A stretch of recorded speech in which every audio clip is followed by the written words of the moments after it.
Proche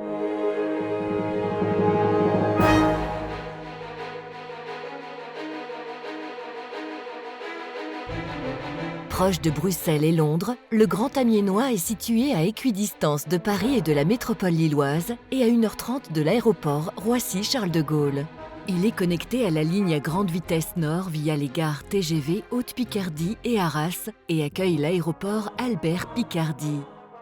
Dans un avenir proche, 2 projets lui offriront des opportunités nouvelles. Dès 2015, le canal Seine-Nord-Europe, qui passe à proximité du Grand Amiénois, ouvrira la France sur le réseau fluvial à grand gabarit du nord et de l'est de l'Europe. Dès 2020, la liaison Picardie-Roissy permettra un accès direct au réseau TGV depuis la gare d'Amiens. Au contact de la baie de Somme, labellisée Grand Site de France en 2011 et comptant parmi les plus belles baies du monde, le Grand Amiénois est un territoire ouvert sur l'extérieur qui révèle progressivement ses atouts multiples. Vaste et pluriel, il fédère 12 intercommunalités, 381 communes et 335 000 habitants. L'appréhender, c'est composer un portrait qui mêle de multiples traits de caractère. Un maillage de 21 pôles structurants de taille variable, dont Amiens, capitale régionale, ces 21 pôles regroupent 66% de la population et organisent de véritables bassins de vie locaux. Une colonne vertébrale, le fleuve Somme, qui agit comme un catalyseur d'images, d'énergie et d'action au service du territoire. Une étoile ferroviaire qui offre une alternative à la route pour 3 des directions cardinales. Avec 75% de communes de moins de 500 habitants, le Grand Amiénois est fortement empreint de ruralité. C'est aussi le territoire des éléments vitaux, la terre, l'air et l'eau. Il accueille un réseau d'espaces naturels, vallées sèches et humides, boisements d'une grande richesse. 80% de sa surface sont occupés par des espaces agricoles qui contribuent à faire du Grand Amiénois un territoire à fort potentiel productif. Qu'il s'agisse de productions destinées à être valorisées en premier lieu pour l'alimentation ou de produits visant à répondre aux besoins en matières premières du pays, notamment énergétiques. La oued fit la richesse d'Amiens, l'industrie textile s'immisça dans la campagne. Cette empreinte rurale confère à Amiens son image de ville à la campagne. Espaces agricoles et espaces urbanisés s'imbriquent aux portes de l'agglomération et en son cœur, comme partout ailleurs, dans le Grand Amiénois. Mais le Grand Amiénois, c'est aussi un pays urbain au sein duquel 43 000 habitants convergent chaque jour vers l'agglomération pour travailler, étudier, réaliser des achats, pratiquer des loisirs ou effectuer des démarches administratives. En retour, Amiens, une ville-pays qui se sent en symbiose avec ses alentours, naturellement superbes et socialement si divers. Conscient de la nécessité d'organiser l'aménagement et le développement du pays et de s'accorder sur les défis à relever d'ici 2030, les élus du Grand Amiénois ont donc souhaité, dès 2008, engager l'élaboration d'un schéma de cohérence territoriale, un SCOT. Pour moi, c'était vraiment très important de faire un SCOT parce que je pense qu'on ne peut pas vivre les uns à côté des autres sans se connaître. Pourquoi on fait un SCOT ? Je pense que c'est d'abord pour organiser un territoire. Donc, on a choisi, nous, le périmètre d'un territoire qui apparaît pertinent. C'est celui du bassin de vie. On a choisi. L'objectif, c'est d'avoir une organisation coordonnée, solidaire, avec un lien entre le milieu urbain qui est fortement présent, avec Amiens, et puis le reste du territoire du pays qui est fortement rural. Plus qu'un document de planification stratégique, le SCOT porte un projet de territoire construit autour d'une ambition, de 2 principes fondateurs et de 3 axes opérationnels. Un SCOT, ça veut dire schéma de cohérence territoriale. Un schéma, c'est une représentation mentale simple, fonctionnelle, de ce que sera notre territoire ou de ce que nous voulons qu'il soit, parce que c'est ça qui est important, à l'horizon 2030. De cohérence, cohérence, ça veut dire qu'il faut qu'il y ait une logique, qu'il y ait un ordre. Ça s'oppose à la contradiction, il ne faut pas qu'on prenne des décisions contradictoires. Et territorial, c'est sur un territoire qui est parfaitement connu.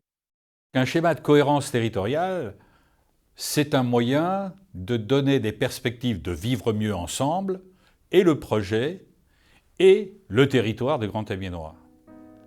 Ça concerne tout le monde. L'ambition, c'est faire émerger une solidarité forte entre toutes les parties du territoire. Il s'agit de consolider la solidarité à l'origine de la création du pays du Grand Amiénois dans le projet et dans l'action à l'horizon 2030. C'est un défi que le Grand Amiénois a besoin de relever. Il faut que les 12 présidents de communautés de communes soient les bons apôtres du projet du Grand Amiénois. Et cette solidarité, on a besoin de l'avoir. 2 principes fondateurs. Le premier, tirer profit des proximités entre l'urbain et le rural. Il exprime la volonté que la ville et la campagne renouent des relations étroites pour répondre ensemble aux besoins des hommes et des femmes qui habitent, travaillent, pratiquent le Grand Amiénois. Le second, exploiter la complémentarité des territoires au service du projet. Ce principe considère la diversité de communes et intercommunalités qui composent le pays. Chacune doit, en s'appuyant sur ses spécificités, contribuer au projet et en recueillir les fruits. Il faut plutôt penser les choses en termes de différence qu'en termes d'égalité. C'est un message à faire passer. On a besoin de la ville d'Amiens, c'est-à-dire d'une capitale régionale forte, et la ville d'Amiens a aussi besoin de nos campagnes. Les agriculteurs nourrissent la ville, c'est bien connu. Le SCOT, c'est aussi 3 axes opérationnels. Celui d'améliorer les conditions de vie pour les habitants du Grand Amiénois et ceux qui s'y installent, celui de développer son rayonnement et son attractivité dans le bassin parisien et l'Europe du Nord, et enfin celui de valoriser les spécificités et atouts agricoles, naturels et paysagers du territoire. Mettre en œuvre ce projet, c'est répondre à 5 défis majeurs. Le premier défi consiste à accroître la visibilité du Grand Amiénois. Se positionner, donc il ne faut pas oublier que notre territoire est un petit peu coincé entre le grand bassin parisien et le nord, bon, on parle Lille, Roubaix, Tourcoing, mais le Nord-Pas-de-Calais en général, et que la situation n'est pas si facile que ça pour notre territoire. Donc il faut se positionner, il faut lui donner une force. Annuler le déficit migratoire, c'est accueillir 20 000 habitants supplémentaires d'ici 2030. C'est aussi produire environ 32 000 nouveaux logements, dont 23 000 pour répondre aux besoins endogènes du territoire et 9 000 pour accompagner ce renouveau d'attractivité démographique. C'est important d'accueillir de nouveaux habitants qui viennent d'ailleurs parce que c'est aussi, moi je crois que quand on rencontre des gens différents, de manière générale, c'est plutôt enrichissant et que notre territoire a sans doute besoin d'apports et de gens qui s'investissent dans la vie locale en venant d'ailleurs. On dit souvent qu'Amiens est trop proche de Paris ou des grands pôles nationaux, voire internationaux. Moi, je suis convaincu du contraire. Je considère qu'il y a une volonté à l'heure actuelle des habitants de vivre dans des conditions plus sereines, où on peut travailler et se rendre chez soi dans des conditions plus faciles. Donc, encore la question de déplacement, mais surtout, c'est une ville qui je prends la métropole avec son territoire rural autour, a une bonne taille qui permet aux gens de vivre dans bonnes conditions. Le troisième défi consiste à accompagner les évolutions sociétales. Il y a une évolution de la demande sociale sur les modes de vie et donc sur le mode d'habiter, je crois. Et de ce point de vue-là, je pense que les élus, de manière générale, on n'ose pas assez. Les mentalités changent même pour les personnes retraitées. Maintenant, il pourrait y avoir des logements qui soient adaptés pour ces personnes-là en fonction de leur handicap et près des bourgs-centres. Le quatrième défi consiste à réussir la transition économique qui s'engage. Le défi le plus difficile, c'est celui du développement économique. Comment donner à Amiens une image qui soit une image rayonnante sur le plan économique? Optimiser l'usage des ressources du territoire, l'air, l'eau, la terre, en considérant que le pays doit contribuer activement à l'atteinte des objectifs du Grenelle de l'environnement et du protocole de Kyoto. C'est à la construction de ce projet et à sa traduction en principe d'organisation et d'aménagement du territoire que les élus du pays travaillent collectivement depuis 2008.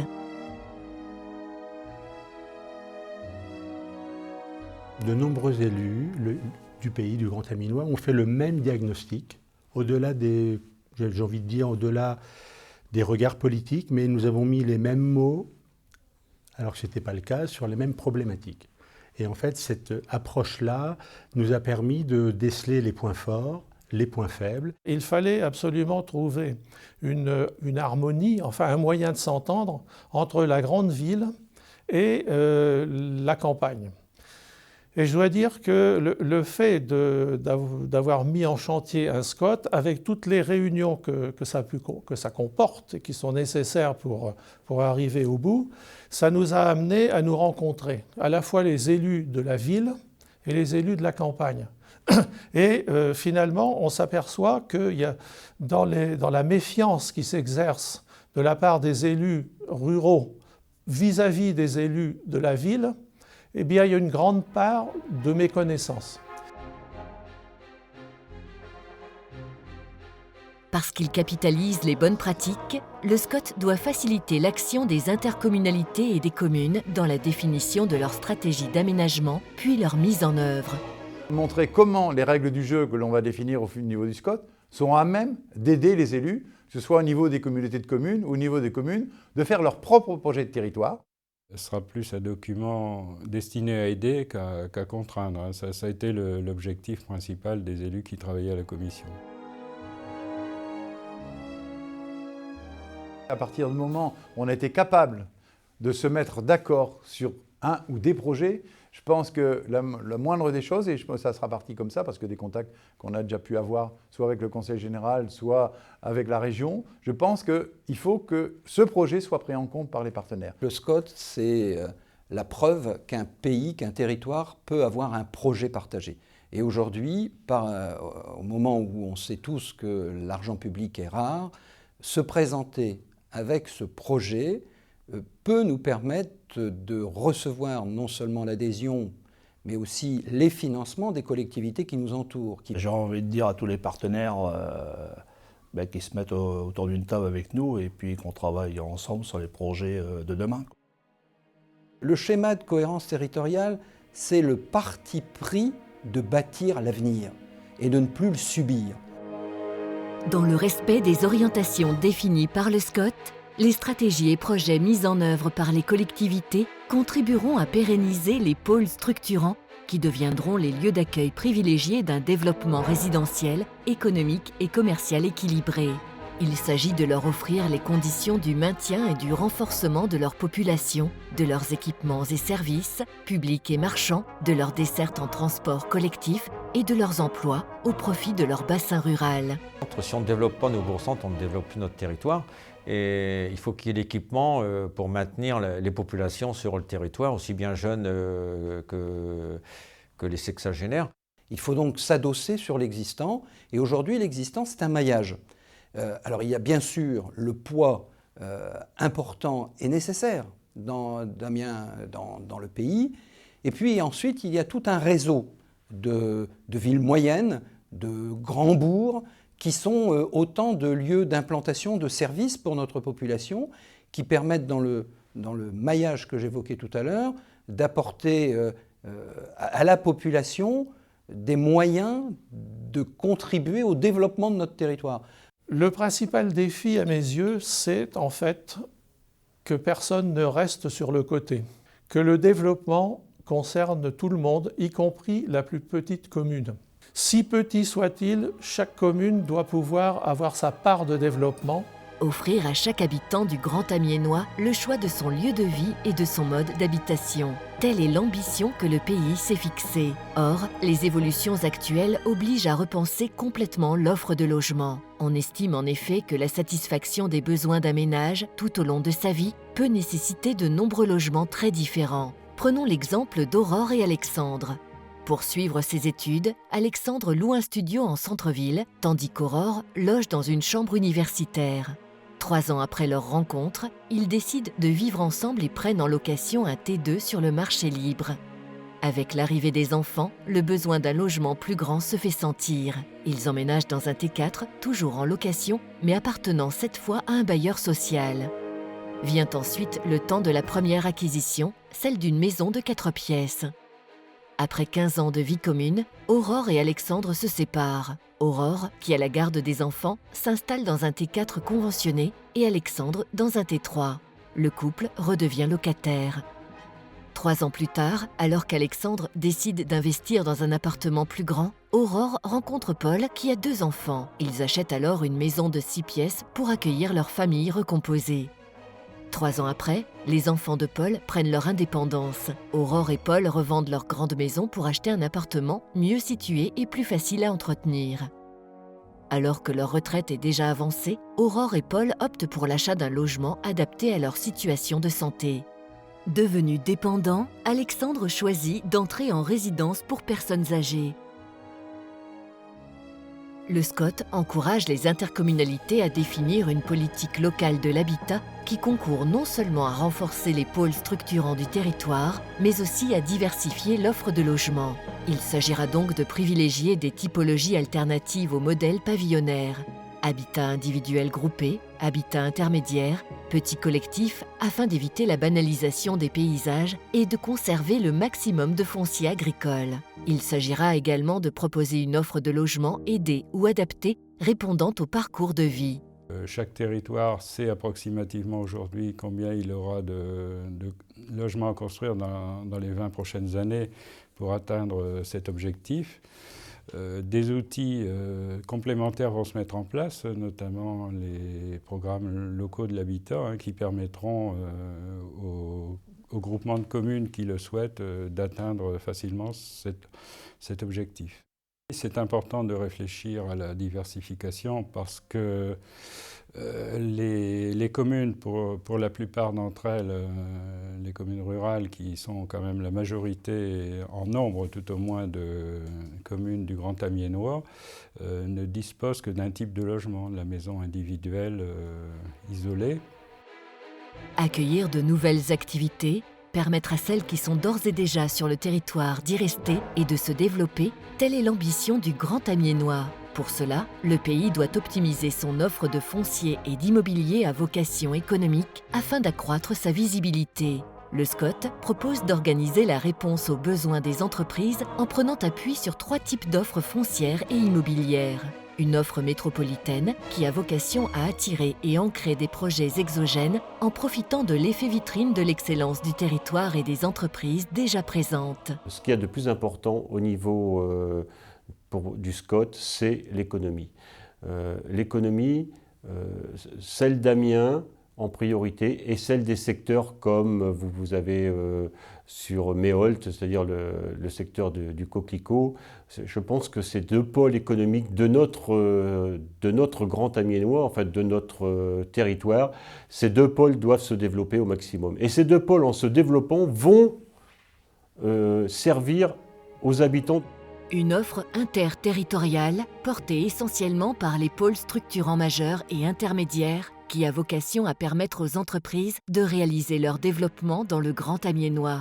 Enfin, une offre de proximité adossée à l'ensemble des pôles structurants qui a vocation à contribuer au rééquilibrage de l'emploi. Par les leviers qu'il actionne, le SCOT a vocation à éviter les concurrences.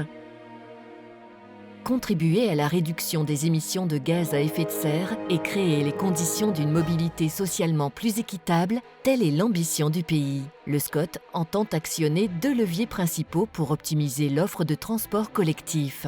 Il s'agit en premier lieu d'intensifier le développement urbain autour des gares et des axes de transport collectif en site propre. Favoriser des opérations d'habitat plus denses, engager une réflexion systématique sur l'intermodalité et la prise en compte des modes de déplacement doux, encourager l'implantation d'activités économiques, d'équipements et de services dans les quartiers de gare, sont autant d'actions qui concourent à optimiser le potentiel d'utilisateurs des transports collectifs. Le fait que Ailly-sur-Noye soit desservie par une gare qui peut monter en puissance, ça veut dire que demain, si on fait plus de logements, il faut réfléchir à tout ça. À quoi servirait de mailler une étoile ferroviaire, par exemple, si demain on ne réfléchissait pas au schéma de développement des habitations par priorité autour de cette gare. Il s'agit en second lieu, en cohérence avec les orientations de développement portées par le SCOT, d'engager une réflexion pour améliorer la desserte des territoires peu ou mal desservis. Comment on donne les moyens aux gens de pouvoir continuer à vivre à la campagne demain. La question du covoiturage est importante, la question de la valorisation des gares, évidemment. Donc, et donc c'est bien aussi cette question de... ça ne marchera pas si on n'accepte pas l'idée que pour aller d'un point A à un point B, j'utilise plusieurs modes. Je pense qu'on est quand même très individualiste, hein, le fait de toujours utiliser la voiture. Mais je pense que si on avait aussi plusieurs possibilités d'accessibilité au transport collectif, en nombre de trajets par exemple, et puis les faire changer les mentalités, mais bon, comme c'est des projets à 2030, peut-être que si ce temps-là, on y arrivera. Prendre appui sur les qualités du cadre de vie et une armature écologique et naturelle préservée pour accroître son attractivité, telle est l'ambition du pays. L'identification d'espaces de nature remarquables dans le SCOT a permis de révéler les richesses écologiques du territoire. Pour préserver la qualité de ces espaces, il est indispensable d'identifier et de pérenniser, voire de rétablir une infrastructure naturelle fonctionnelle permettant de connecter les cœurs de nature. Un maillage de continuités écologiques vient ainsi relier les espaces naturels et permettre aux espèces animales et végétales de se déplacer, de s'alimenter ou encore de se reproduire. L'ensemble forme ce que l'on appelle la trame verte et bleue du Grand Amiénois, outil d'aménagement qui consiste à constituer un réseau écologique cohérent à l'échelle du Grand Amiénois et du territoire national. La question de la trame verte et bleue, des vallées sèches, d'un certain nombre de patrimoines de biodiversité qui sont répartis un peu partout, je crois que ça, effectivement, on l'a mieux pris en compte et on a commencé à le redécouvrir ou à le découvrir. Et je pense qu'au-delà, il faut même le reconstruire. Donc ça veut dire que quand je disais que les chemins ruraux, ça pouvait être justement une expression symbolique de la continuité entre l'urbain et le rural, ça peut être aussi justement des sources de patrimoine, de biodiversité, et en même temps des lieux où tout le monde allait aller se promener. C'est aussi peut-être une dimension d'appel, parce que le paysage jouera de toute façon un rôle accru. À l'échelle nationale, entre 2006 et 2009, 236 hectares de terres agricoles et d'espaces naturels ont été artificialisés chaque jour, soit l'équivalent d'un département tous les 7 ans. Alors que ce rythme s'est accéléré au cours des dernières décennies, les territoires doivent désormais privilégier de nouveaux modèles de développement afin de gérer de manière raisonnée la ressource foncière qui est un bien commun non renouvelable. L'agriculture de demain, contrairement à ce que certains imaginaient il y a 15 ans, a un avenir considérable. Considérable parce qu'on revient sur des bassins de production, matières premières, et on a la chance d'avoir dans ce département une richesse énorme dans les hommes qui ont constitué ce territoire, mais aussi dans l'agriculture. Et cette chance qui devient aussi qu'on a besoin de matières premières, alimentaires en premier lieu et énergie demain. Et quand on voit la possibilité et le développement qu'on a dans ce territoire, j'ai pas de souci. Et je crois que par le travail et l'implication dans le SCOT, on pourra avoir une force et une dynamique et un développement tant au niveau économique qu'au niveau de l'emploi, qu'au niveau de l'occupation du territoire. Les agriculteurs sont les premiers aménageurs de notre espace de vie. Ils sont aussi des entrepreneurs. Et à ce titre, avec les produits bien sûr agricoles, alimentaires, mais aussi les agro-ressources, ils constituent une des branches du développement qu'il est possible d'accompagner dans les 20 ans qui viennent et qu'il faudra accompagner. Entre 1980 et 2002, 2200 hectares ont été artificialisés dans le Grand Amiénois. Produire 32 000 nouveaux logements, accueillir de nouvelles entreprises, construire de nouveaux équipements en préservant le potentiel foncier agricole du territoire, telle est l'ambition du Grand Amiénois. Pour atteindre cet objectif, il sera nécessaire de mettre en œuvre une politique foncière et d'aménagement urbain qui permettra de limiter la diffusion de l'urbanisation, mais aussi renouveler nos modes de faire. Il s'agira notamment d'optimiser le potentiel de densification et de renouvellement urbain au sein des enveloppes urbaines existantes. De façon à ce qu'il y ait une moins grande empreinte de foncier et que ça soit un peu plus dense plutôt que de s'étaler pour les réseaux, pour tout finalement, c'est tout un avantage.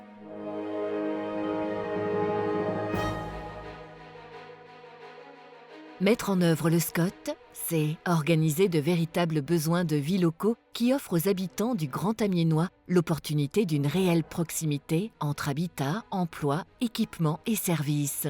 Optimiser la desserte en transport collectif et l'usage de la voiture individuelle pour assurer une mobilité socialement et spatialement plus équitable et plus soutenable en termes d'empreinte environnementale. créer les conditions d'un développement résidentiel, économique et commercial qui préserve le potentiel agricole au profit du territoire.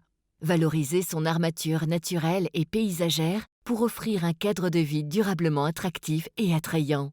Au regard de cette recherche d'équilibre, c'est enfin créer les conditions d'un développement qui, en confortant Amiens dans son rôle de métropole buissonnière, renforce les solidarités dynamiques au sein du Grand Amiénois.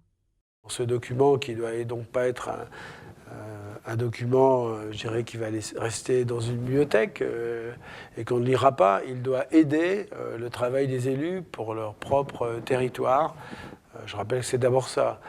C'est un projet partagé qui ne doit pas être vécu comme source de contraintes, mais au contraire source de solutions que nous avons trouvées en commun pour éviter les concurrences, les gâchis d'argent public et permettre un développement cohérent sur l'ensemble du territoire.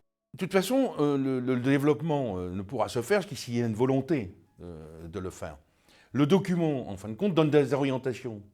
Les orientations, ce n'est pas une contrainte en soi, mais si on n'a pas de projet, on va vivre ça comme des contraintes. L'orientation, c'est obligatoirement avoir des projets sur notre territoire qui font qu'à côté de la capitale régionale, on ait aussi une maîtrise de notre destin. Si on ne fait pas avec les autres, sur notre territoire, parce qu'il a cette cohérence de vie, si on ne fait pas avec, c'est une certaine manière de faire contre. Et si on fait contre les autres, on fait contre le pays, on fait contre nous tous et contre chacune des communes. Aucun d'entre nous, aucune commune ne pourra s'inscrire dans un développement pérenne et durable si ce n'est pas fait de manière coordonnée avec les autres communes du pays. Ça, c'est une vraie conviction. Au-delà de l'adoption du SCOT, ce qui est important, c'est son appropriation. C'est le prendre pour le porter. Ce n'est pas simplement pour dire il existe et on le pose là, c'est dire il existe et avec lui, je vais pouvoir organiser mon action, alors à l'échelle des EPCI, des intercommunalités, à l'échelle même des communes, c'est possible que ce soit un vecteur d'une action locale ou intercommunale.